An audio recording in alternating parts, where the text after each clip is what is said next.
I forgot where we were. My bad. I forgot where we were. No, we were talking about you were talking about institutionalized, and I was talking about how I tried to fight that when I was in Yeah. prison, and you know, when I think about like sometimes right now where I'm at in my house, my wife and my puppies, and Hmm. I think about being grateful, and then when people are stressing and they're all caught up in politics, all this stuff, and I just think about, man, from where I came from, to be alive and to still be able to have appreciation. I'm just so grateful. So I go back to that place because a lot of people, like you said, prison. It's not guaranteed you're going home. I mean, and then you talk about mental health, and then what's going on right now, and I like sometimes I just turn off all social media and just go back to like the peaceful place of my mind, so I don't get caught up in that, man. Because it's easy to get out here and think like, man, I'm missing out. I'm not where I should be financially. I feel like I'm a loser. I'm not accomplishing this. People beat themselves up because they're looking at all this stuff, and a lot of it's not real. And then we're always trying to live vicariously through somebody else, and it's a form of institutionalized too, because you get caught up in all this stuff going on, and you want to be this person, but you don't know what those people's lives are really like. Exactly. Yeah. 100%. Yeah. Yeah. I remember I got in a fight one time. I in prison. I mean, a bunch of fights, but one time I went to the library in prison, and I was on a Stephen King like kick. Right. I was just going through all his shit. You know what I mean? Just going through all his shit, and I think it was Salem's Lot, big ass book, right? And I left the library, and there was this dude, another brother. He seen me with the book, and he's like, "What are you doing with that book?" And I had a little bit of a mouth on me. I looked at it, and I was like, "Nigga, what do you do with books?" And he's like, "You're not gonna read that." I was like, "Why wouldn't I read it?" And I forgot what he said, but basically he was like, "There's too many pages in there for you to read." And next thing you know, we're fighting. We're fighting. Like that. So. I think about he's dead now too. He died after prison, but uh, uh, he I think about that situation a lot, that fight a lot, because it feels so like indicative of just like the shit I see out here all the time, of like this weird this desire for people to have the same kind of like misery, or the same kind of like just this, like you said about watching BET all day. Like, this isn't black. That isn't this thing doesn't make you black. This idea of whatever you think is going on over here, this is not like the blueprint for this what you're trying to present, right? And like I didn't hang out with like white boys and Mexicans until like later, like super later, in prison. So like for the first like 9, 10 years, it was always kind of like tension. It was always kind of tension. But like I would always see, like, if I walked by like a white boy's cell, and I saw like a magazine with like, I don't know, fucking like, I don't know, like an anime or something on it. It's like, oh, okay, we'd probably be able to talk about some shit like that. But I would never, I would never, I would never bring some shit like that, because it was always just like hard body tough guy shit. And now that I'm out, it's like these cats who I know have never really been in any kind of like real, drama in their life, are trying to like propagate this idea. Like, you've never been there. You've never been there. And that infuriates me. It infuriates me a lot, because it's like it's there was a level of like independence, and you to step away from what the norm was in prison took a lot of fucking balls. Took a Yeah. lot of fucking balls, because you were risking something. You're risking something, and I'm still trying to like figure that out, as I'm navigating my life outside right now. So what are some of the things you have going on now since you're out? I mean, what is like your focus? What are some of your visions? You Things know, you want to accomplish? the I had a very different game plan. The when I was getting out, I had a very different game plan.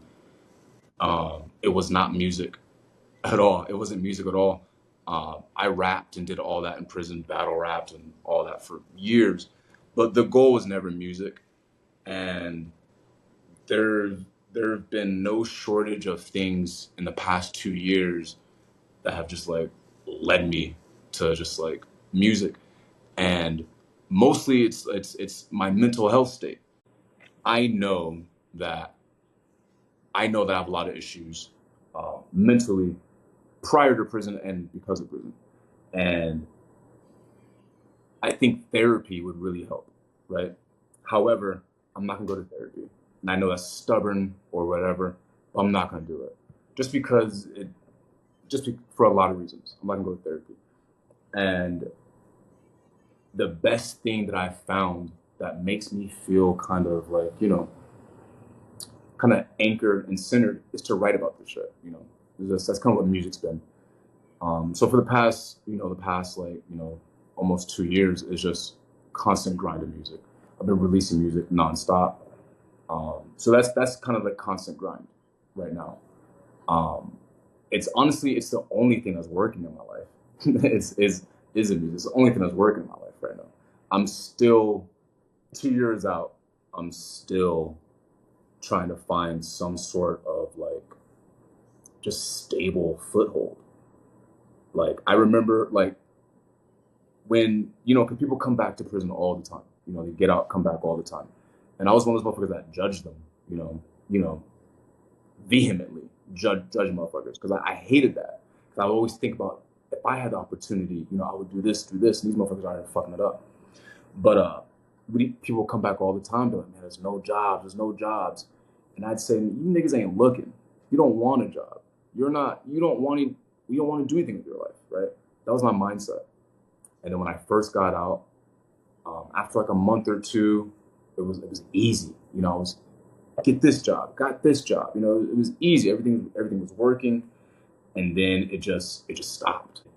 It seemed like every door had kind of just like stopped, and it was because of my charge. It seemed like I haven't been able to get past a certain kind of like employment, and in order as I haven't been able to get past there.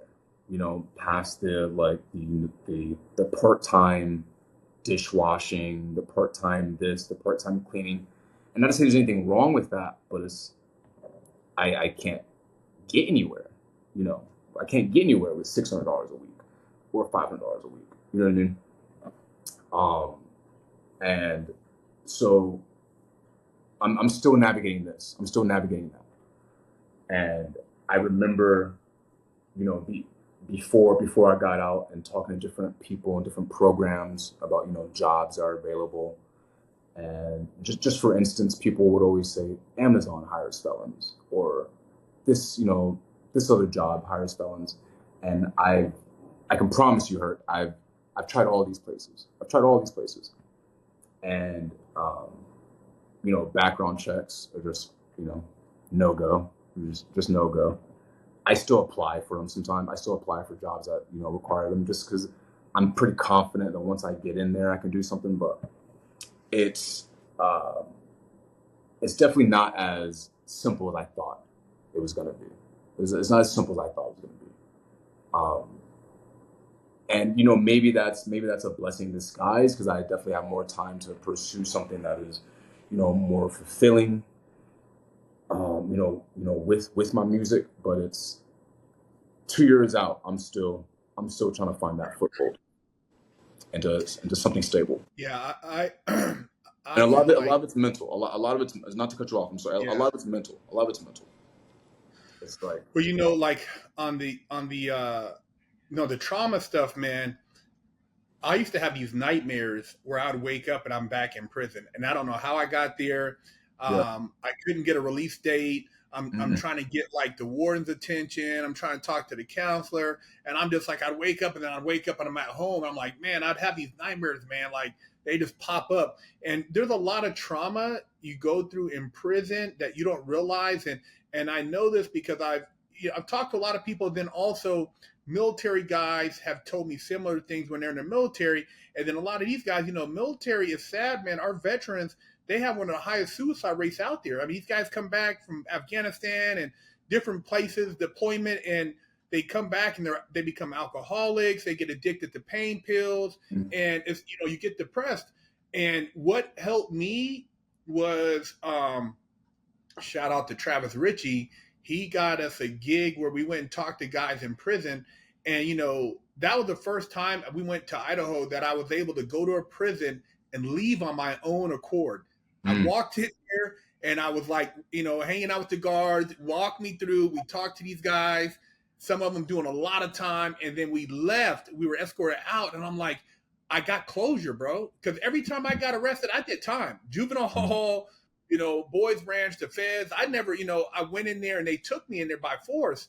So being able to leave on my own and like close that chapter, but it's real, bro. And sometimes, trying to find somebody or something, like these videos, like starting a channel really helped me, but also being able to kind of find that peace and get it out so that you can move forward. Because sometimes these things are energy blocks that keep us from going over and crossing over to our next journey. And I try to always on a regular go out, talk to people, because like the thing you said about not talking to people, that's one of my things where communication is so important. Nice to see guys who did time, a lot of whole time, and they're socially awkward. I mean, they don't know how to like create conversation or relate to people. They're very isolated. You don't like, they become very like hermits. Mhm. And I never want to be like, and I was always like, man, I try to always practice my communication skills. So there's certain things I try to work on too, and I'm still working on. But being able to tell your story is one way for you to express yourself on this platform. And as you read the comments and people are interject, and hopefully it creates other opportunities. But the best thing is getting it out. You can't you bottle it in, you can implode, but getting it out helps you kind of like get rid of that trauma. You know what I mean? Because it's you go through it, and a lot of we try to figure out how to deal with it. And I've never sat down with a counselor either. But I've talked with my wife, and dude, it's deep shit. You know what I mean? This stuff is deep, from childhood. Mhm.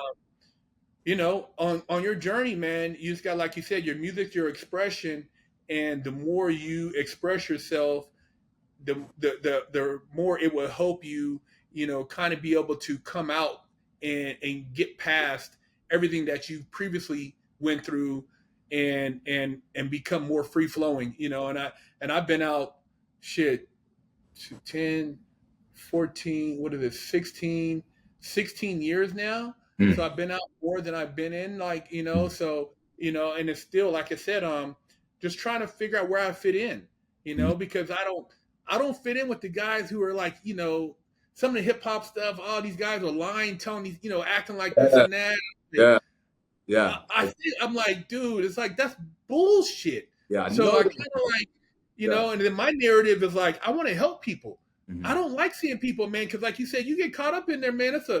Some people ain't cut for that type of shit. Right. You're not. You might think you're a tough guy out here with a pistol or Draco and whatever. You get up in there, bro. It's a whole nother game plan. Mhm. So Mhm. yeah, man, it's definitely a journey, man. But your music, I think, is a great way, and I think this is a great step in helping you, be able to move forward and expressing yourself and finding, your direction, and Definitely. creating Yeah, opportunity. yeah, definitely. Yeah, it's getting better and better. It's getting better and better. It's just it just comes with experiences, and just like trusting the process. Trusting the process. Yeah, yeah, I still have a lot of most.